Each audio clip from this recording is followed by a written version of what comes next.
Have you heard about this personal and professional podcast? Coaching in Session with your host, Michael Rearden. Jeaneen Tang, thank you so much for coming on.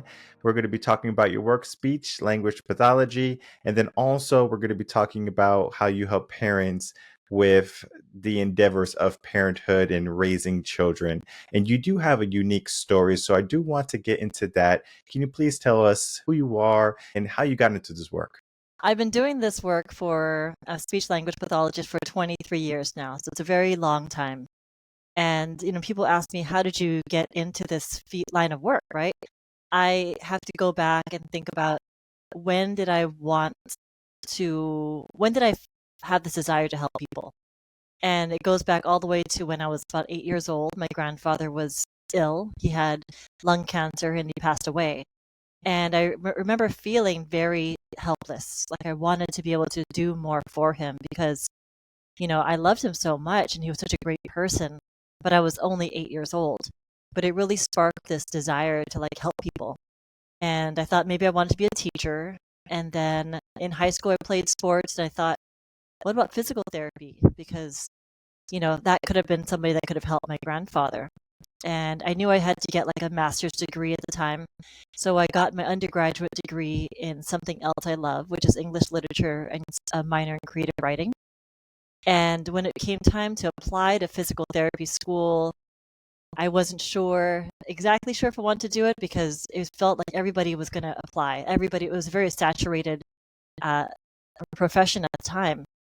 And someone had mentioned, have you thought about speech therapy? Because I did some competitive speech in high school and college. And they thought, with the English language background, that might be something up my alley. And so I had gone to school. I'm from Hawaii originally. I had finished my undergraduate degree in Oregon at Pacific University. And I found out that the University of Hawaii at Manoa had a speech therapy program. So I thought it'd be great because I can go home, I can go to grad school, and, come to find out there's a shortage of speech therapists, right? There's always a shortage of speech therapists. And the school district made a deal with our university and said, if you work for us after you graduate for 3 years, if you work for us, then we'll give you a stipend for school. And because I was in-state tuition, it was pretty much covering all of my graduate school, which was great because a lot of people get out of grad school and they're like, I have $100,000 in debt. And I was able to kind of leave grad school with very minimal debt, from undergraduate and everything. And so I worked in the school district in Hawaii and for 4 years actually. And then I decided I wanted to do acting. And so I moved from Hawaii to Los Angeles in 2005. And I worked in the schools here part-time for 4 years. And then, by that time it was, I worked in the hospitals as well with adults. And I was coming up to, being 35, around there. I started doing early intervention speech therapy after the schools, and I didn't know if I wanted to have kids or not. And my partner at the time, we decided, well, let's try. And we ended up getting pregnant. We had our son. He was lovely. He's a lovely little baby. Unfortunately, he had an accident. He fell off the bed and had a large brain bleed. And a few days later, he had a stroke. So he was left, disabled. He had, a large brain bleed on the left side of his brain, which is where the language center is. And that left side controls the right side of his body. So even today, he's 12 years old and he's not able to use his right arm or hand. He has seizures. He has disability with his balance and gait. He can't really climb and do things the way normal kids do. And, I went from being a therapist working with children with disabilities to being a parent with a child with a disability.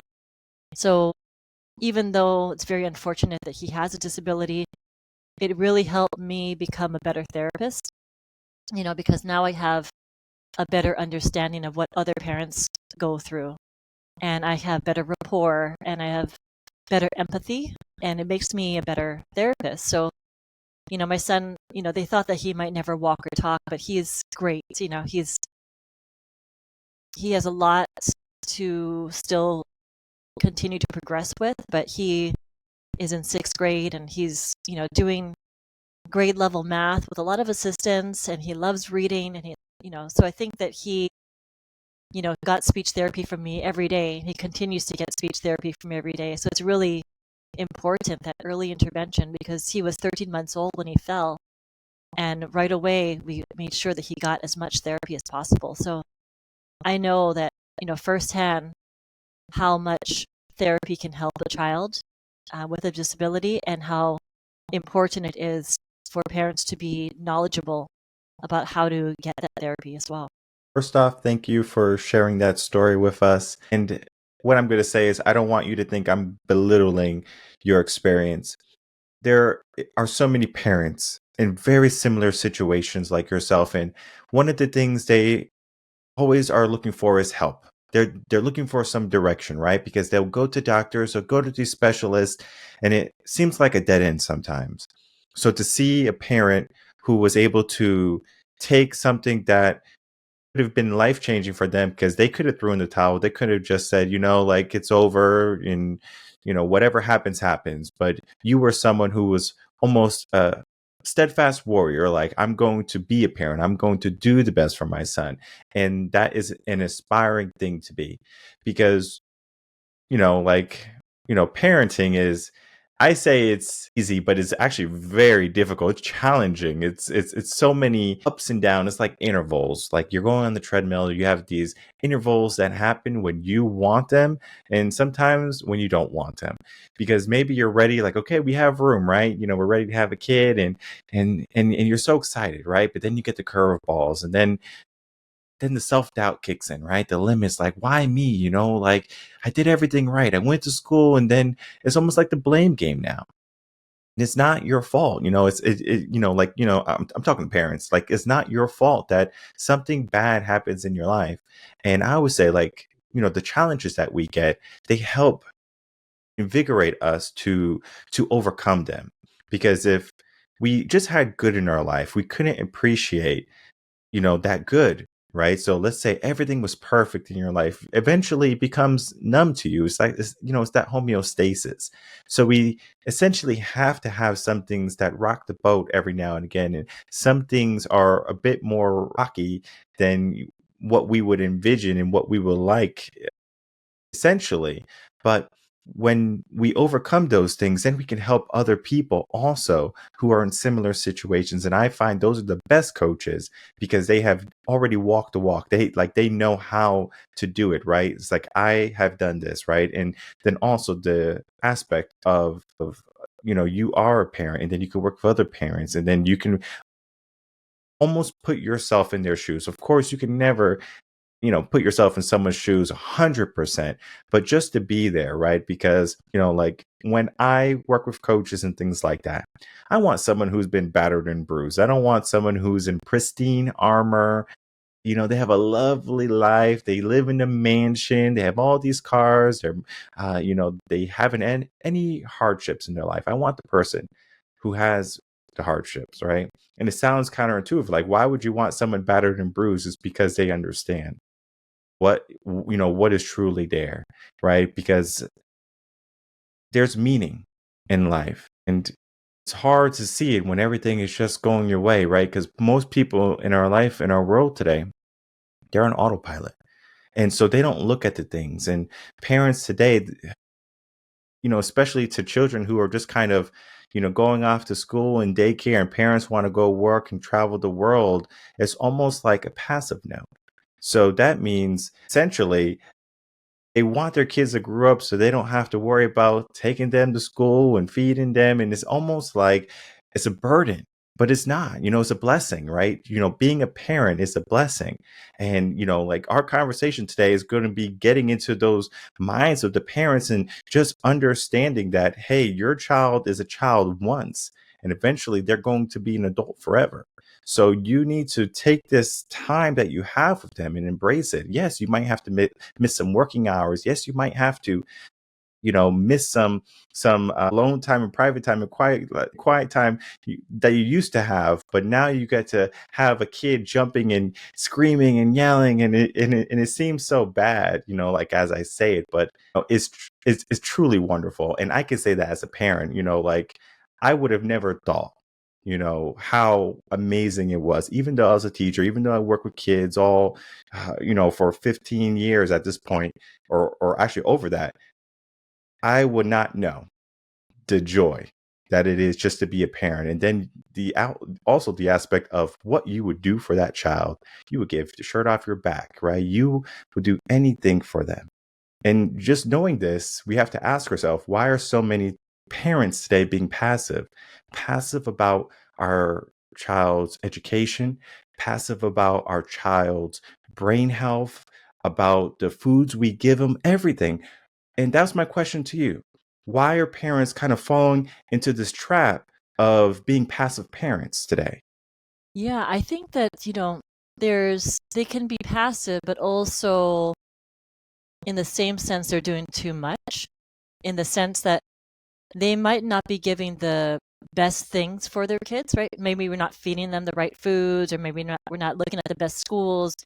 But when it comes down to the overarching pattern of parents these days, I feel like there are way too many kids that need speech therapy because parents over anticipate what the child might need and are doing too much for the child. So the child isn't actually being able to interact naturally with their environment. They're not given that opportunity to complain like they're cold, or that they're hungry, or that they want a toy, because that toy has been already placed near them, or they've already been fed, or they've already been changed, and things are already done for them. So parents, it's almost easier for parents to just do things for the kids, rather than know what the child might need and then step back and observe and kind of let that natural interaction happen. So I think that, by doing too much and over anticipating, that's kind of where I see parenting happening, is in that kind of habit, and that whole pattern of doing too much. And yes, they might be doing too much, but also in your sense, they might be passively kind of having the routine of taking them to daycare or school, and then going to work and doing this and that, and doing this routine because it's easy, right? Routines are easy. We make them simple. But having to do the work is where it becomes difficult. Having to know what you need to do, but let that child be naturally able to experiment and explore and do all these kinds of things.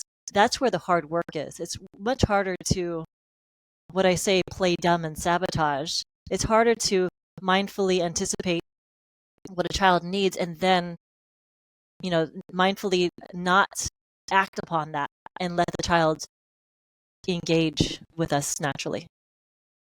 I agree with that, because we love to get things done quickly, especially like when you're in a rush, right? The kids have to be in school in 10 minutes because the kids didn't want to get up and get dressed and brush their teeth. And now you're out the door and you're like, oh my goodness, just get in the car, put their jacket on, put their shoes on for them. And they learn a dependence on mom and dad. And I just saw a video the other day. I don't know if it's a funny video or a sad video. And you can tell me if it's funny or sad. There was a kid who was let to order at a restaurant by himself. And this kid was like 11 or 12, maybe even 13, right? And he was like, I don't know how to order. So like, he was like, can I have some eggs and like French toast or pancake or whatever?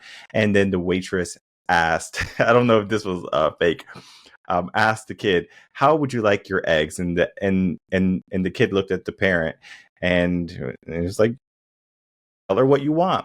And then the kid goes, hatched. And then the waitress like, you want them fried, scrambled? And he's like, oh, okay, scrambled. So it's like they lean on parents so much today, and rightfully so, because what happened with that whole mindset situation is there was a group of children growing up and they had that independence, and the parents would kind of let them do all the things that they wanted to do, ride their bike in the neighborhood. And that's what truly made childhood at the time.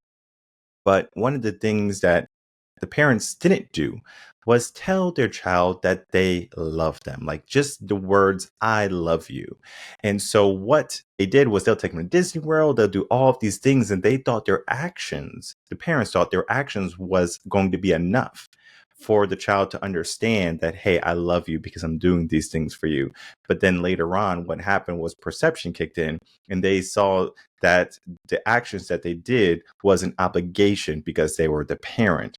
So now what millennials did, and millennials do, I think 71% are more active in their child's lives because of what happened with them growing up. So they want to tell their kids that they love them. They don't want to give their kids the hard experiences, but that also is going to create a dependence. And that, as you know, is going to create some hardship later on in life for them if they don't know how to navigate these things. And also, there is something else millennials are doing because we are so busy. We are, these young entrepreneurs, and we want to retire early. But guess what we do? We get so busy that sometimes we say, we're going to delegate our child's upbringing and learning to an iPad, to a device, a phone per se, right? So now kids are being led to be distracted rather than to internalize and self-regulate their own emotions. So now we have an era or generation of kids growing up listening to iPads and videos, and that is their main source of communication, but it's not really communication, right? It's one-sided. So their speech and their diction. And I don't know if you've heard of the study, Peppa Pig. Peppa Pig is like a British cartoon. And there were so many kids watching Peppa Pig that the kids started to develop a British accent. And these parents are nowhere close to being British. So why are the kids developing this British accent? It's because they were learning so much of the diction from a device rather than from human interaction. And then parents today, how much do they speak in their house? Almost none. So unless they are going to be around grandparents, around other kids frequently, they're not going to get that in-person conversation communication. And I wanted to get your take on that. Do you find that that is going to be an implication for children learning proper speech in their life? Absolutely. I think that a lot of kids, especially during COVID, right? They were at home, all these little COVID babies, we call them, because they were born during COVID or they were very little during COVID. And they spent their time at home with these iPads or TVs or screens of any kind, right? And the parents are using them as babysitters, right? These devices as babysitters, and these kids just cannot get enough of it. They're just scrolling, they're just going through the iPad and the videos and all this stuff. And a lot of these kids are not, either they're not learning to speak, or they are picking up some kind of accent, or they're picking up there's a lot of shows that are like non-verbal but they're vocal. The animals will make these sounds, so there's no words in these shows, but these animals are making these like whatever these sounds are. So these kids are learning kind of like those sounds. But I love technology, right? And I think there is a great way to use it. Parents are able to sit with their kids and watch it with them and then comment about it and then generalize it throughout their day. I think that's really important. But just to leave a child, there's a limit to having a child sit there by themselves to watch a screen, right? You should really be there with them and talk about it, like, oh wow, that character did this, or we did that the other day, or oh, we can go to the park just like them. So you can comment about what's going on. But I don't think that technology was really, maybe it's made to be a babysitter, right? Some productions are like, this will entertain your child forever. But I don't think it should be utilized that way, because then the child learns that they can watch the screen, and then they get so upset when you try to take it away as well. So there is like this whole habit of watching the screen, and then they are not interacting with other people. They are not going to the park. So many kids don't go outside. A lot of these kids that go from screens, they go to gaming, they go to all this other stuff, and they just don't have that same social interaction. When I was little, I was a latchkey kid, and I would go and meet my friends in the neighborhood, and we would go and play outside until the sun went down. We would come home and we would have dinner, and it was fine. That's what we did. We were outside and interacting, having fun, exploring. And, it's not as safe these days, right? So we're not going to let our kids just roam around. But there's has to be more than just screens. We can't have them do screens. I'm guilty of, we're on the airplane, please watch this, because it's going to be hours till we get someplace else. There are appropriate times to use screens, but for everyday use, I think there has to be a limit, and there has to be also the parent interaction with it as well. Talked about that we can't let our kids go out because it's not the same. And let's use the word safe. Because me growing up also, I was able to go out, ride my bike around the block and things like that. I'll ask my great grandma, can I go to the park? And the park was literally, it was pretty far for a kid, like 8-year-old to go to the park by themselves. And sometimes we did it without their, telling them it's the wrong thing to do. But, we still did it. So we ventured out and we got away with a lot growing up. And today, it's not so much that, well, in my opinion, it's not so much that it's not safe. For example, I live in a very safe neighborhood, and we have some of the best police force in probably the whole entire country. They are adamant about protecting the community. And the neighbors or the residents of the neighborhood, they don't like to see kids by themselves, right? So if you have a kid that I believe is I want to say under 11 or around like 11 or below, they can't be by themselves without a parent, right? Because then someone's going to call the cops, say, there's this kid by themselves and I don't know where their parent is or something along those lines, right? So now if that kid is, told on to the police are going to come out, do a welfare check. Why is the kid by themselves? Why are you home? And things like that. And then it's, of course, going to be maybe child neglect or something along those lines, right? So parents are almost fearful for themselves because they don't want to let their kids ride their bike around the corner to the park, where community today is very different than community in the past, I believe. We have become almost segregated in how we view our opinions versus how we view our community. Because the neighbor down the road might say, well, I don't want any kids, walking by themselves, right? Because I don't think it's safe. When the reality is we live in a very safe neighborhood. And it's almost astounding how, like, when we were growing up, 8 years old, right? We could go anywhere, right? And then the neighbor down the road will probably know who we were, know our parents. And it's like, don't worry, we got them. Versus today is like, well, I have my own views. And I think social media plays a big role in that, because now we have become almost internalized and, okay, I'm hanging around this crowd of people, and now you don't necessarily associate yourself with neighbors. And as a parent, I want you to ask yourself this question. Do you talk to any of your neighbors around you? Yes or no, right? It's an easy question. I know all my neighbors, right? I'm outside of my kid and I'm waving to them. I talk to them. We have no problems. If my kid ever went out, I'm almost certain my neighbors would probably say, hey, why is your kid out here? Take your kid back. You're not going to call the cops, right? But I can see many communities where there's going to be like, I'm going to call the cops because I don't know where this kid belongs, right? I'm just very active in my area, right? Everyone knows me. But then there's also things you can do where you can give your kid a note that's written. My kid is not lost. My kid is safe and loved. And if you have any problems, you can call this number. This is my cell phone. He's allowed to go to the corner store. He's allowed to go to the park. And they have to walk around this note. And it's like, whoa, like what kind of world are we living in? Because don't you think if a child is almost fearful to go out because almost at the persecution of their parents, wouldn't they want to stay inside? It's Yeah, crazy. maybe. I live in Los Angeles, right? And it's not considered the safest place, right? I live in a condominium, and we have 14 units, and I probably know I'm probably the most social of the neighbors. Like I will say hi. As I know like about half of them that live here by name.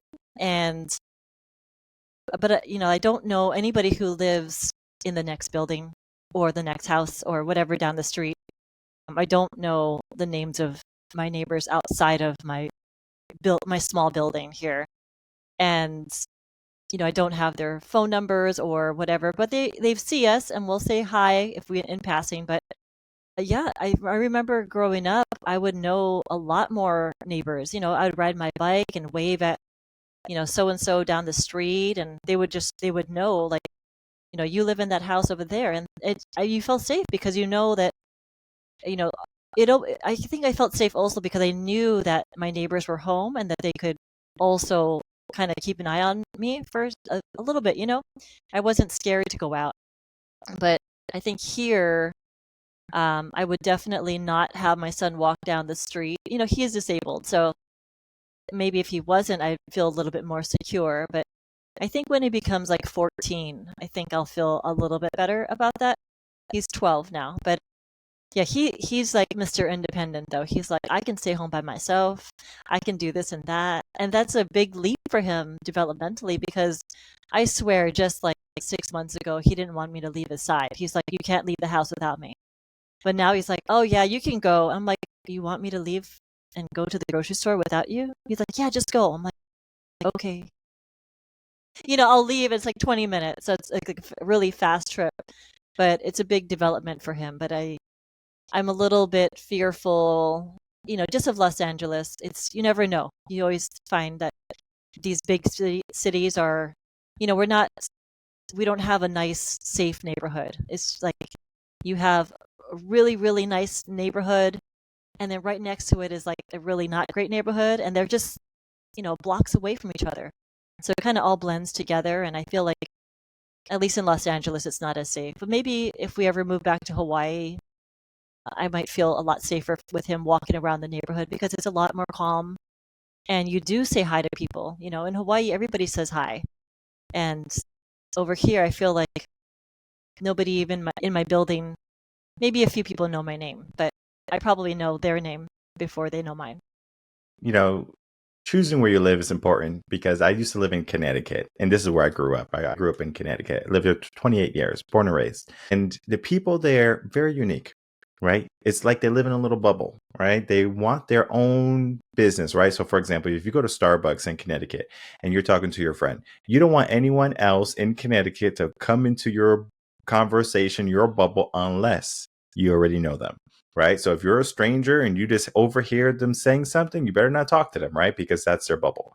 And they feel like that with their neighborhood, right? This is my block. This is my corner. This is my street, right? This is my community. So that's why even, in Connecticut, they're more of, well, you're not my kid, but you are in my vicinity. So we had that growing up. I live in Texas now. And let me tell you, some of the kindest, sweetest people, whether you want to talk to them or not, they're going to come talk to you. So it's a very different community. I enjoy Texas more than I do Connecticut in the sense of how the community interacts with one another, where you could just be a complete stranger. It doesn't matter if you're on the person's block or on the person's street. Everyone's so friendly. They go out of the way to be friendly. And it was almost weird to me when I came down from Connecticut and I moved to Texas. Well, was trying to talk to me. I'm like, why are you talking to me? I don't know you. So I had to get acclimated to that. Kids, when they go to school, it's like they get a similar dose of that bubble effect where they're in their classroom, right? So they have their same 25, 30 kids for their whole entire 8 years. Of course, you're going to get some students that come in middle of the school year, some kids move away, so you lose a friend. There's going to be that, of course. I had that growing up. But if we think about it, we essentially have 30 to 90 kids. We kind of rotate our whole entire childhood. What I love to do is I love to give my kids just like a diverse interaction with different types of kids, cultures, parents, and it's a lot. And I will say it's a lot because it's almost like an overload for him. He's like, I don't know where I need to be. because it's like, I got to be with this person. This is a different kind of person. This person loves me. This person's a little bit standoffish. So it's like they have to learn how to move, where it can be a bit tricky, but I understand that kids are extremely resilient.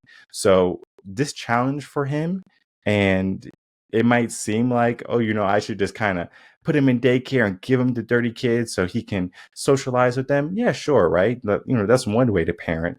But I understand the world is so big, right? It's not just America. There's so many other places that he may need to go to or want to go to. And I don't want to not equip him with the tools necessary. And one of the things I want to get into a conversation with you is parent training, right? Because now we're looking at, like, what do parents have to instill into their children? And it could be from different views, from your own experience. It could be from you working with other parents and just seeing what works. And of course, there's going to be a variety. I don't think there's one correct way to parent. For example, there's so many different parenting styles: helicopter parenting, tiger parenting, so like we can go down a list of parenting, but there are parenting skills that can make parenting a bit more pleasurable, I believe. Yeah, absolutely. I love working with parents on how to teach and introduce language to their kids and how to practice language. Some of the important things too is like instilling structure into your child's day, because kids are chaotic sometimes and they actually crave structure, right? I know that you had referenced Tony Robbins in another podcast before, and one of the things he says is that people crave, predictability, right? They want spontaneity, but they also need predictability. They need to know that there is a constant and there is a structure to something. And when kids are chaotic, they really need that outside structure placed on them. So letting them know, like, hey, we're actually doing certain things throughout our day. We're not just flying through it and things are just happening to them. So at a very young age, I would tell my son, okay, we're going to go and we're going to get dressed, we're going to eat breakfast, and we're going to brush our teeth. And then as he got older, it's like, we're going to go to school, I'm going to pick you up, then we're going to go to the park. So I would keep it kind of in like these 3 little structured activities or sequences. So he would kind of know like what is going to happen. And so, even to this day, he'll be like, so what are we doing tomorrow, Mom? And then he wants to know exactly what the schedule is. And if I forget something, he goes, he'll remind me. So in his mind, he's like, well, you said we're going to do this, but we didn't do it. I was like, oh, okay, well, thanks for reminding me. Let's go do that now. So I think a lot of structure is important. And also, one of the big takeaways I hope parents get from my book is, I have a book called Play Dumb and Sabotage. And one of the big things is don't ask a yes/no question unless you're ready to honor that no. So a lot of parents, I'm sure you do it. I've done it in the past, where you ask a kid, can you do this? Or would you like to do this? Or are you ready to work? Are you ready to go to bed? Are you ready to brush your teeth? And then they say no. Are you going to say, you're going to do it anyway? Right? So you have to really think about how you're asking questions, and you can avoid these no's, because if the child says no and you don't honor that, then you're going to lose their trust over time, because they said no, but you still want them to do it. Well, you're not honoring what they're saying, right? So I might ask a question. I say, well, what do you want to wear today, the red shirt or the blue shirt? And I'm also showing him, like, about shoulder width apart, you want to wear the red shirt today or the blue shirt? And whatever he's looking at, if he can't say the words, I might say, oh, the red shirt. Yeah, let's wear the red shirt today. I love red. Red is the color of strawberries, or whatever it is. You can kind of scaffold other language in that interaction and have them understand that that is red, that is a shirt, and they made that choice that they want to wear it. So giving them choices is really important. Or if I'm doing work activities, I might say, we're going to do a book and a puzzle. Which one do you want to do first? Or I might say, which one do you want to do last? Or if I'm working on articulation, I might, say a word. I might say, like, elephant. You say it. Your turn. Rather than, can you say elephant? So I'm directing them rather than asking them, can you do something? Because I want to avoid those yes no questions. You do want to ask them, are you hurt? Are you hungry? You do want that yes no answer.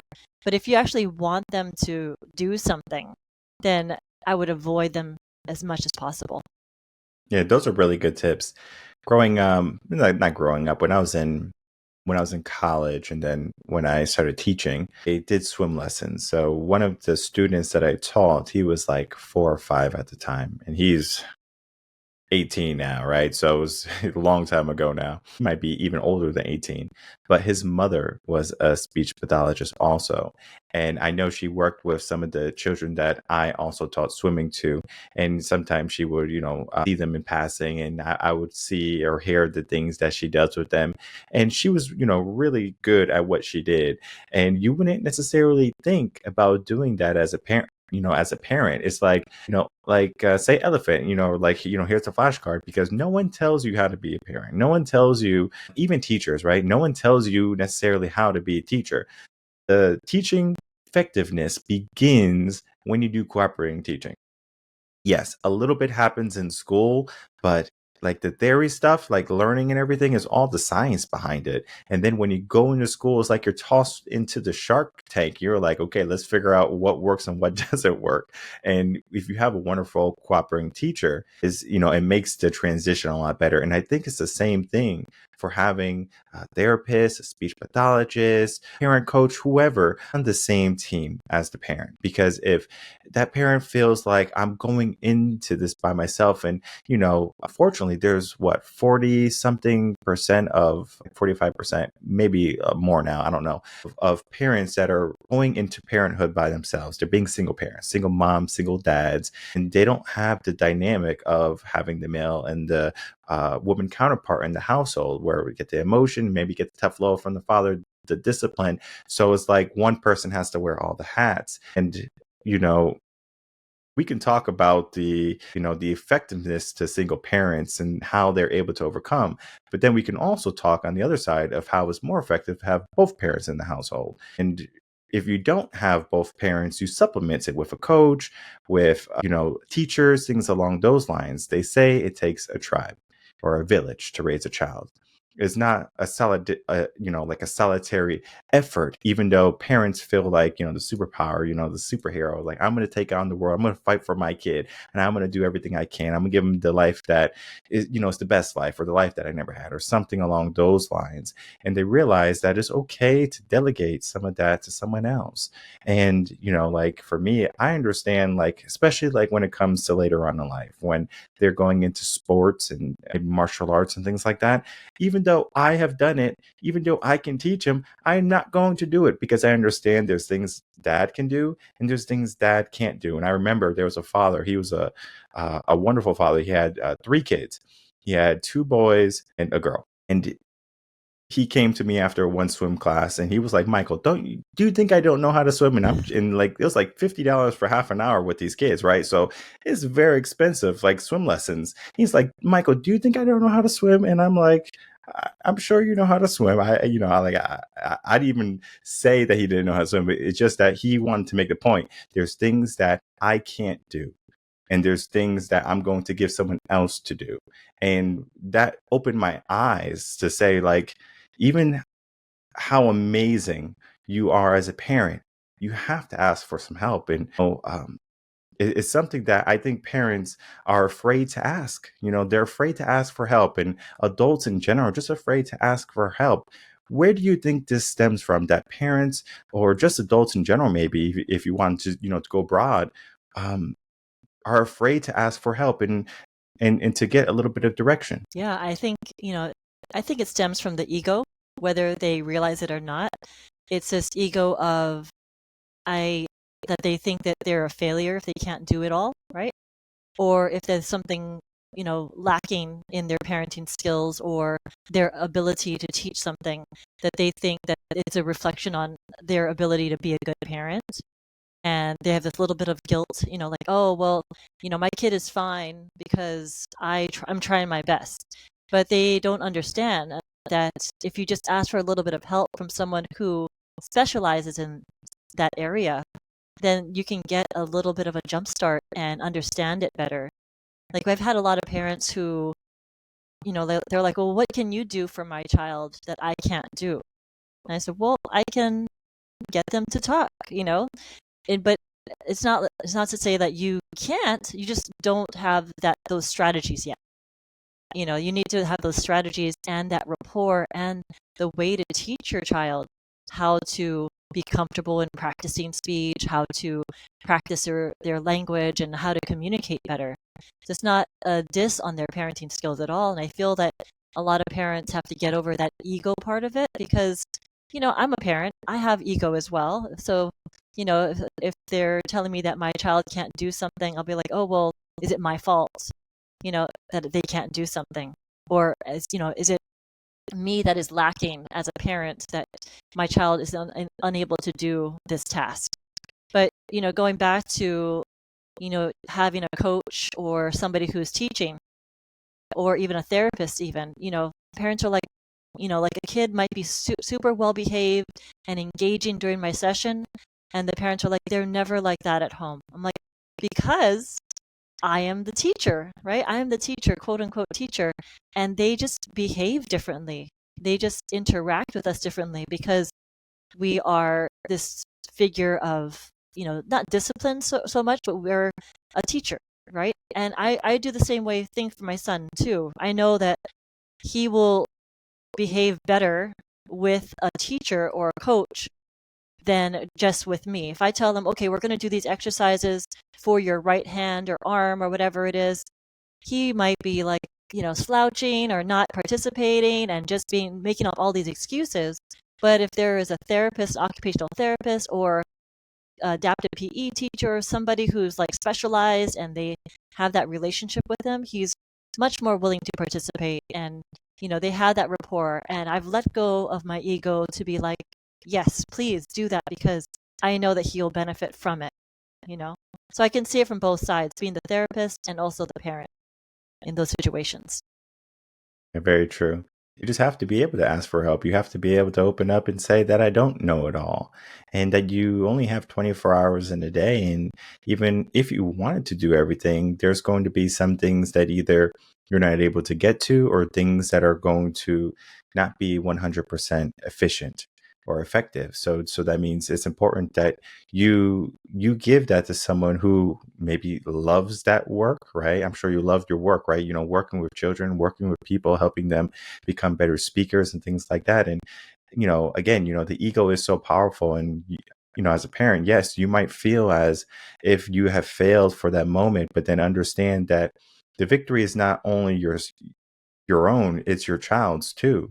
So when they're able to speak and when they're able to communicate better, understand that that victory is yours too, because you understood that it's not only my endeavor, it's our endeavor.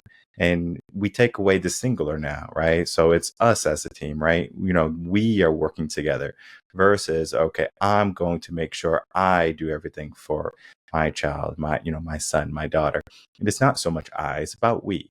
So I love to have wonderful coaches, professionals come on to talk about their work, to offer their services to anyone who might be in need. Because I understand I can't do everything, just working with mindset alone.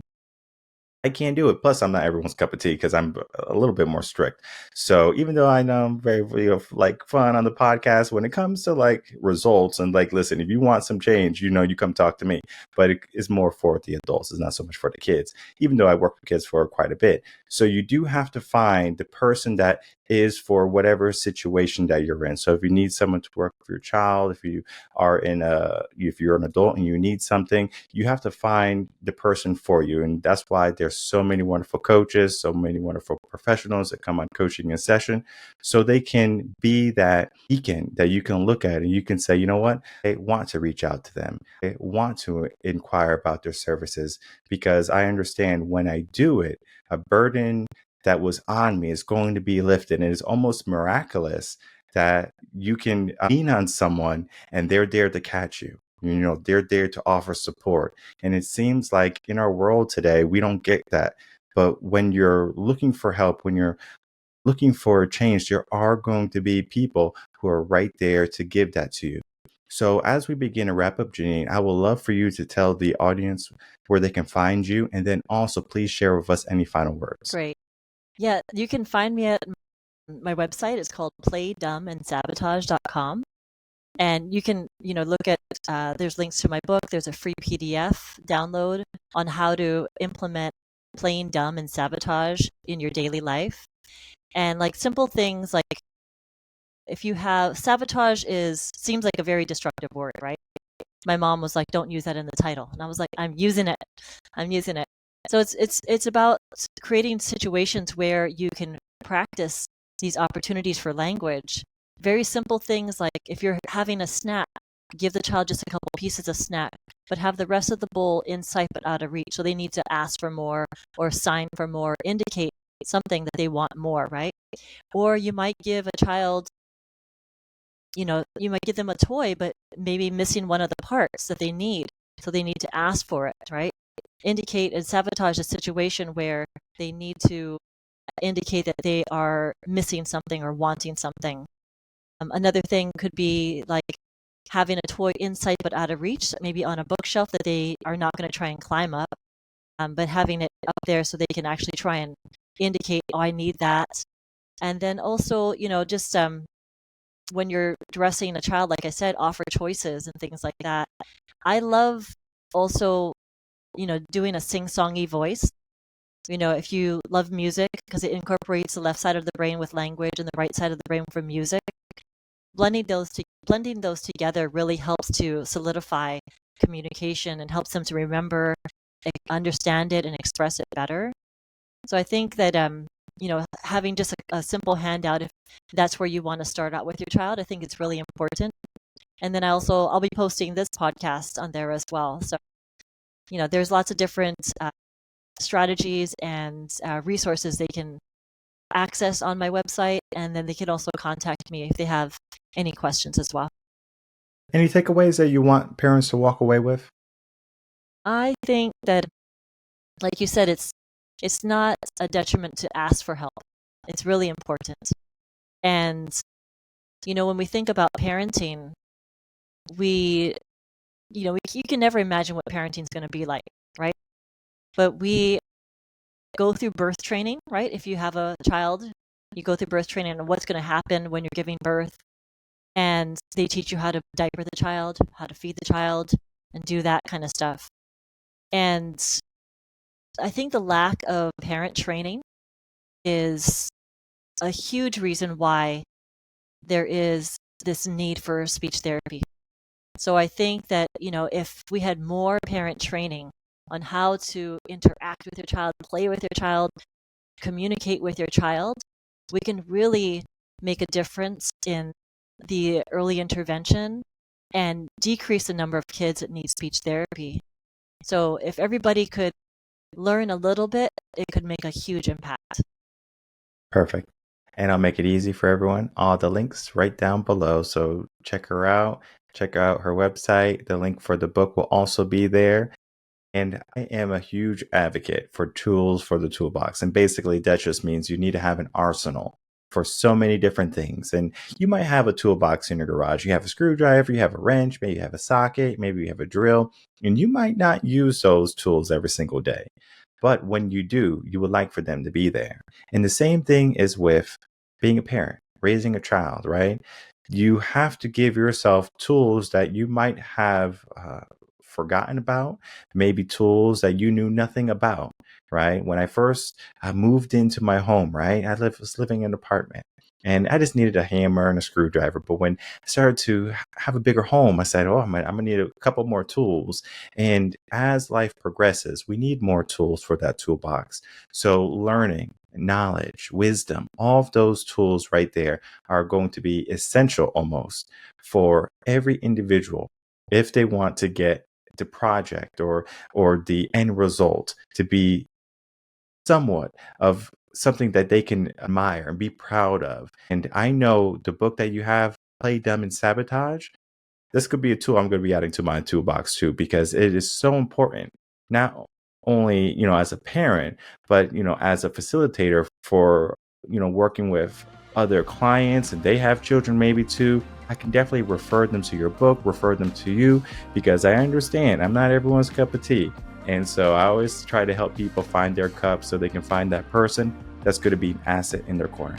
So I do want to thank you, Jeaneen, for coming on, spending a little bit of time with us and talking about your work today. Awesome. Thank you so much, Michael.